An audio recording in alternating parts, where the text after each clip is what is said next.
എന്താ ഇവിടെ special? Pocket ഷവർമയാണ് നമ്മുടെ സ്പെഷ്യല്. പക്ഷെ അത് ഒരു 6 o'clock ആവാം. സ്വീറ്റ് ആയിട്ട് എന്താ ഉള്ളത്? കേസരി ഉണ്ട്, ഉന്നക്കായ ഉണ്ട്, പിന്നെ ഇലാഞ്ചി ഉണ്ട്.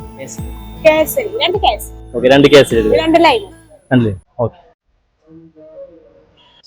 നീ ഇങ്ങനെ ടെൻഷനായി ആൾക്കാർ ശ്രദ്ധിക്കും. ഇതൊന്നും നടക്കില്ല. ഇത് നമ്മുടെ ലാസ്റ്റ് ടച്ച് തരുമ്പോ ഇത് പിടിച്ച് കേറിയില്ലെങ്കിൽ ഒന്നും നടക്കില്ല. വേറെ എന്തെങ്കിലും വേണമെങ്കിൽ ബട്ടൺ പ്രസ് ചെയ്താൽ മതി.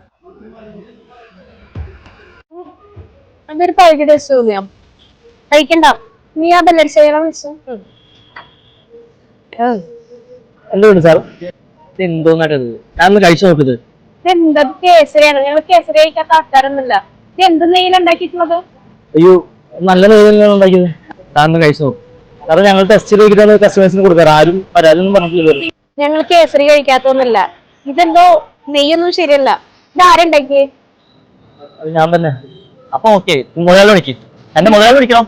കാരണം ഞാൻ മാറ്റി തരാം. വിളിക്ക് നിങ്ങൾക്ക് കാര്യം ചോദിക്കണല്ലോ. ഞാൻ വിളിക്കണേ. ഒരുപാട് കഷ്ടപ്പെട്ട് ജോലി ചെയ്തു. ഇന്ന് പറയാ ഇങ്ങനെയാണ് കസ്റ്റമേഴ്സിന് ഉണ്ടാക്കുന്നത്.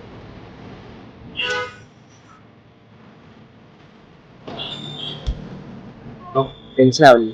ഒരു പ്രാങ്ക് ആയിരുന്നു. ഈ ക്യാമറ ചേട്ടാ, കേസരി നല്ല സൂപ്പറാണ്, നല്ല അടിപൊളി കഴിപ്പിന്റെയാണ് ചേട്ടന്റെ. ഇങ്ങനെ ഞങ്ങളുടെ ചാനലിലൊക്കെ നല്ലൊരു ഗിഫ്റ്റ് ചേട്ടന് സമ്മാനമായിട്ടുണ്ട് കേട്ടോ. മറ്റുള്ളവരുടെ ഇമോഷൻ വിട്ടിട്ട് വേണല്ലേ നിങ്ങൾക്കൊക്കെ റീച്ച് ഉണ്ടാക്കാൻ. എല്ലാവരുടെ മനസ്സിൽ ഒരുപോലെ കട്ടികളാവണമെന്നില്ല. നിങ്ങൾ ഈ പറയണോ കേട്ടിട്ട് എന്തൊക്കെ ചിന്തിച്ചു കൂട്ടിന്ന് അറിയാൻ. ഈ പണി കൊണ്ടാണ് ജീവിക്കണത്. ഒരുപാട് കഷ്ടപ്പെട്ടത് കിട്ടിയത്. കഞ്ഞി പാറ്റടല്ലേ. റാങ്കൊക്കെ നല്ലതാ. ഇങ്ങനെ മറ്റുള്ളവരെ ദ്രോഹിച്ചിട്ടാ വരുന്നത്. ശരിയാട്ടോ.